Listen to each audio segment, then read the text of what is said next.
এতিয়া 3 নম্বৰ কাৰ্যসূচী আছে গছ পুলি ৰোপণৰ দেই কৈ আছো ধুনি কিবা এটা ক'ব লাগে কৈ দিছো কিবা এটা কৈ দিলো হ'লে পেছাটো মোক দিয়ক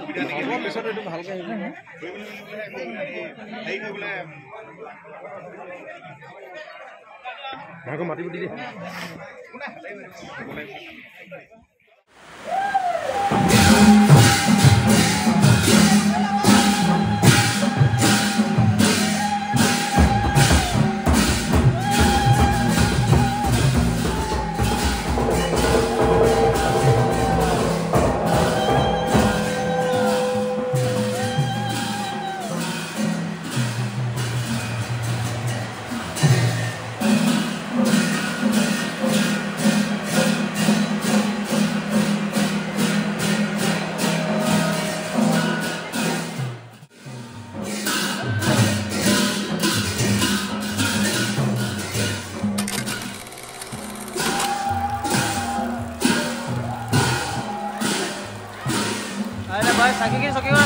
Sagi no ada.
এৰটা ভাল লাগছে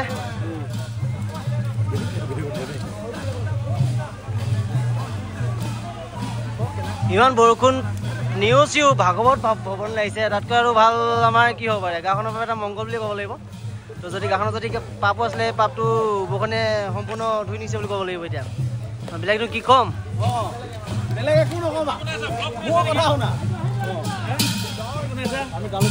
ব্লগ বনাই আছো বৰ্তমান গাঁওখনৰ মংগলৰ বাবে।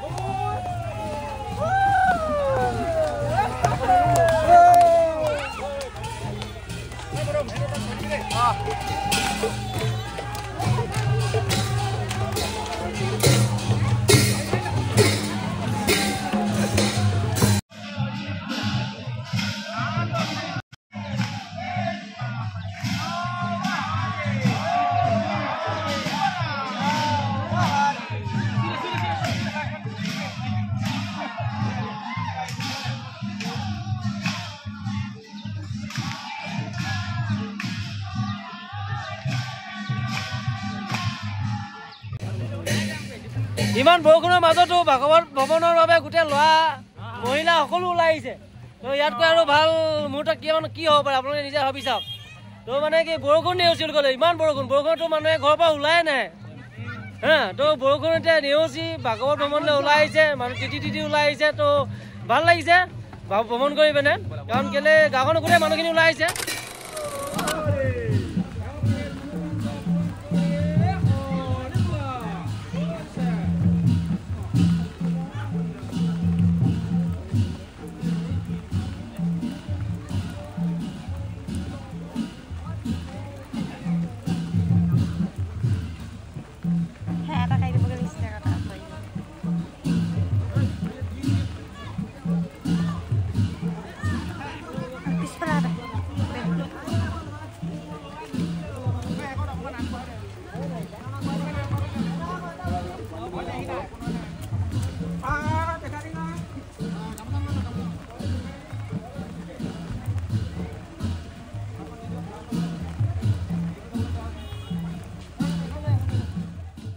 সফল হৈছে।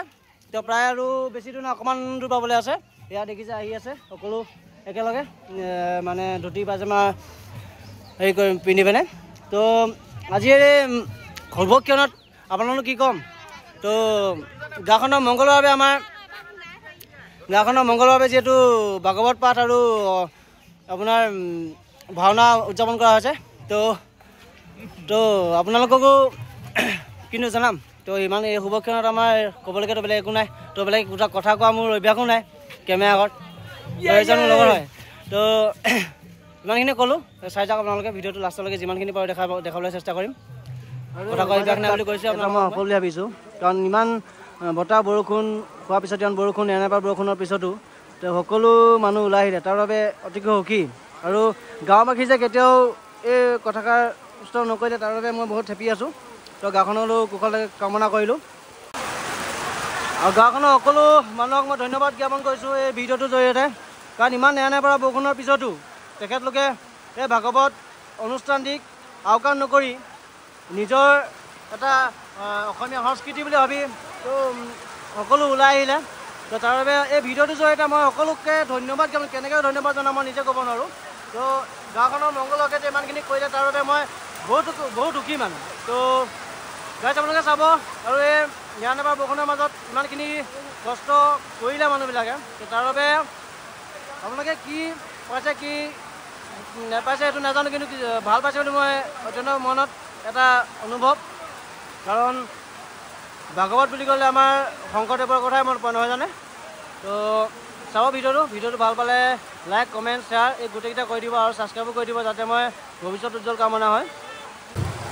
এটি বিশেষ ঘটনা, যিসকলে ভাগৱত ভ্ৰমণ কৰি আহিলে তেওঁলোকক আমি খাদ্য ল'বলৈ সকলোকে অনুৰোধ জনাইছোঁ। সকলো ৰাইজে যেন খাদ্য লৈ যায়।